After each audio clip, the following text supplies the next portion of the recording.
Bonjour Monsieur Keplin, merci d'être présent à cet entretien qui va nous permettre d'aborder les sujets de la 18e édition de Ruralytique. Est-ce que pour commencer, vous pouvez vous présenter et présenter le groupe TDF? Oui, bien sûr, bonjour. Donc, je suis Rémi Keplin, je suis le directeur de l'ingénierie et du déploiement de l'ensemble des infrastructures télécoms de TDF et je suis aussi également responsable de la coordination RSE pour le groupe. TDF est un groupe industriel français qui emploie 1500 collaborateurs au service de la couverture numérique des territoires. On a trois principales missions.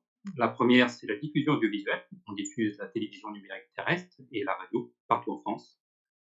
La deuxième, c'est la couverture très haut débit mobile, en construisant et en exploitant des pylônes, des tours et des toits terrasses sur l'ensemble du territoire. Et enfin, la troisième, c'est la couverture très haut débit fixe, en construisant et en exploitant des réseaux fibre optique dans les zones peu denses du territoire. Et par rapport à votre statut, quel regard est-ce que vous portez sur le lien qu'il y a entre le numérique et l'environnement, pardon, et comment, selon vous, ils peuvent être complémentaires? Alors, TDF a une responsabilité sociétale puisque TDF participe à une mission d'intérêt général qui est de connecter les territoires français et d'outre-mer. Et donc, en ce sens, on a une responsabilité RSE que l'on décline au travers d'une politique que l'on a mis en œuvre depuis plusieurs années. Et en fait, l'activité TDF s'appuie sur deux secteurs d'activité principaux, les infrastructures, bien connus comme étant consommateurs d'énergie ayant un impact carbone important, et puis le numérique. Et le numérique, c'est un vrai levier d'optimisation de l'impact carbone de l'ensemble des secteurs. On l'a vu, par exemple, au travers du télétravail, au travers des visioconférences, ça permet d'éviter les déplacements. Et donc, au travers du numérique, TDF a un vrai levier d'optimisation finalement de l'empreinte carbone de l'ensemble de son secteur. Il faut savoir que le numérique, aujourd'hui, a une empreinte carbone d'à peu près 2% en France, mais que cette empreinte carbone va être multipliée probablement par 3 à horizon 2040. Donc, un enjeu très fort pour TDF d'optimiser son empreinte carbone à horizon des 10 ans qui viennent.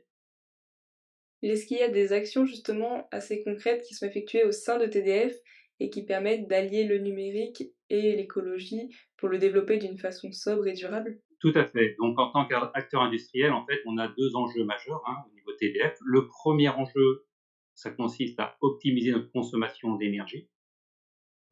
Et le deuxième enjeu, c'est à travailler sur le fameux scope 3, c'est-à-dire l'empreinte carbone des produits et des services que l'on délivre à nos clients.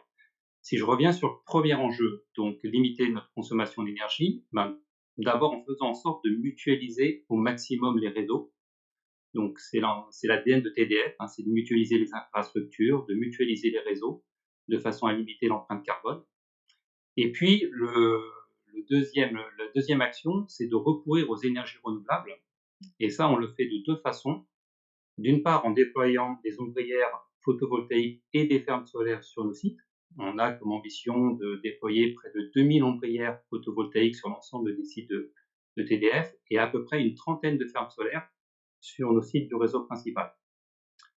Et enfin, on a signé avec un partenaire qui s'appelle Neoen un CPPA pour déployer deux très grosses fermes solaires dans le sud de la France qui vont apporter près de 62 mégawatts crête d'énergie renouvelable solaire et qui vont permettre à TDF de compenser, d'alimenter à hauteur de 10% la consommation d'énergie aussi.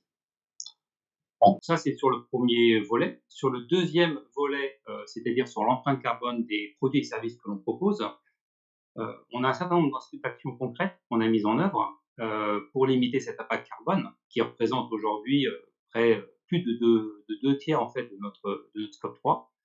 Si je donne quelques exemples, on a par exemple la Green Pose, qui est un procédé qu'on a mis en œuvre dans le déploiement des réseaux fibre optique et qui vise en fait à remplacer du béton par de la terre mélangée à un liant qui en fait un substrat euh, solide et aussi performant que le béton.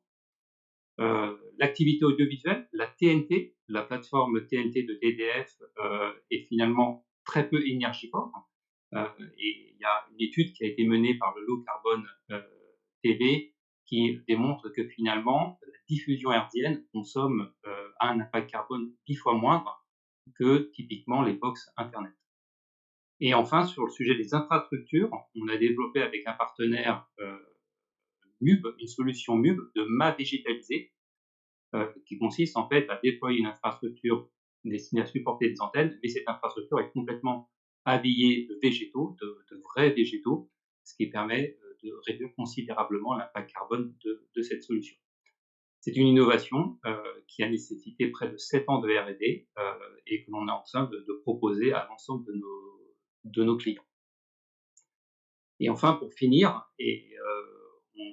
on s'attache à développer l'ensemble de nos services en France et à fabriquer aussi nos solutions en France. Et on a, au travers de notre filiale, ITAS, une usine de fabrication de pylônes, qui est située à Toulouse.